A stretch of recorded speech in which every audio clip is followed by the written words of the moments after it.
Effectivement, j'ai été écarté des élections présidentielles anticipées aux Comores sous prétexte que j'ai une double résidence à New York et à Moroni. Prétexte complètement fallacieux. Vous le comprenez sans doute.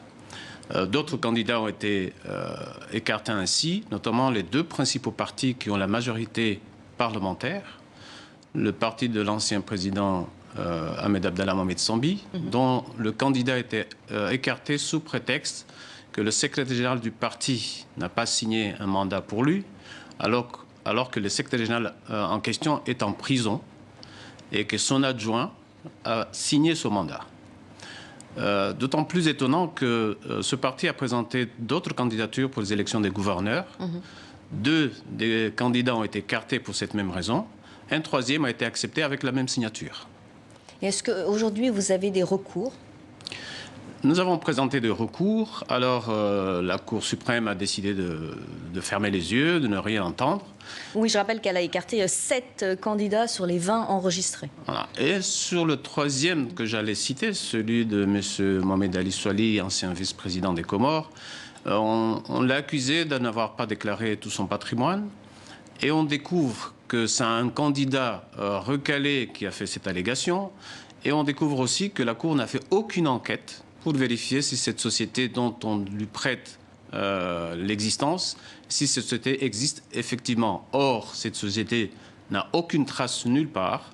Et la Cour s'est permise de recaler un candidat sur une simple allégation d'un autre candidat. Donc maintenant, la voie est libre, on va dire, pour le président Assoumani. Est-ce que cela vous inquiète ? C'est très inquiétant de vouloir aller à une élection présidentielle anticipée, décidée par un président qui ne veut pas voir des candidats gênants et qui s'appuie sur une Cour suprême dont il a nommé tous les membres et qui affirme en plus qu'il ne devrait pas y avoir de deuxième tour. Parce que selon lui, une élection avec 2 tours, ça coûte trop cher. La nouvelle constitution, il faut le rappeler, validée le 30 juillet par référendum, permet au président maintenant d'effectuer 2 mandats de 5 ans consécutifs. Est-ce que c'est une bonne chose ? Valider d'abord, c'est une question, parce qu'on a estimé que plus de 80% de la population électorale comorienne n'a pas participé à ce référendum.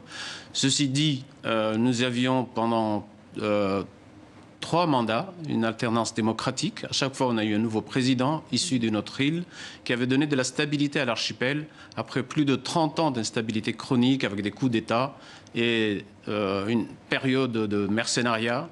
Donc on estimait qu'on pouvait continuer à avoir une présidence tournante aux Comores pour assurer un minimum de stabilité, pour enfin parler de développement. Alors si le président Assoumani est réélu, est-ce que vous craignez des débordements, des manifestations violentes ? Je n'attends même pas à ce que le président Azali soit réélu ou pas réélu. Les élections dans ces conditions-là, moi je m'attends à une explosion de l'archipel. La population d'Anjouan qui s'attendait... Alors que demandez-vous justement précisément ? D'abord qu'on reprenne le processus électoral dans les normes, ne pas avoir une commission nationale électorale indépendante, soi-disant, avec un président dont les précédentes élections avaient été surnommées M. 104%. Selon ses calculs, on est arrivé à 104%. Et une Cour suprême totalement aux ordres du pouvoir, et des candidats exclus du processus électoral.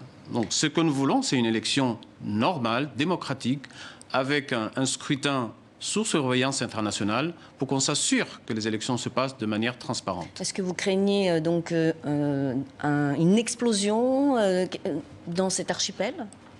Je crains une explosion dans l'ensemble des 4 îles, y compris Mayotte.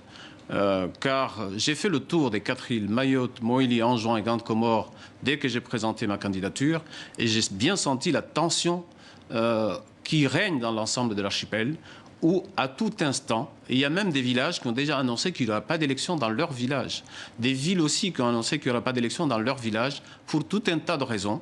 Et cette explosion, je crains qu'elle ne vienne partir d'une étincelle pour embraser tout l'archipel.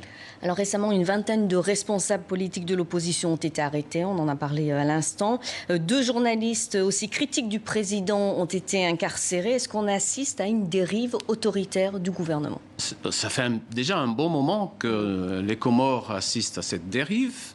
Et ce qui est étonnant, c'est que les Comoriens ont malheureusement l'impression d'être laissés à eux-mêmes, La communauté internationale observe, ne prête pas grand-chose, Vous pensez à part que la l'Union communauté européenne. internationale ne fait pas suffisamment? À part l'Union européenne, c'est vraiment un silence étonnant, y compris du point de vue français, ce qui m'étonne encore plus.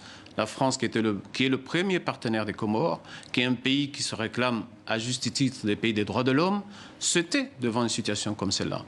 Et qu'est-ce que vous aimeriez que la France fasse? Qu'elle intervienne? Je demande au moins qu'elle se positionne, qu'elle dise qu'il y a effectivement une élection qui n'est pas normale.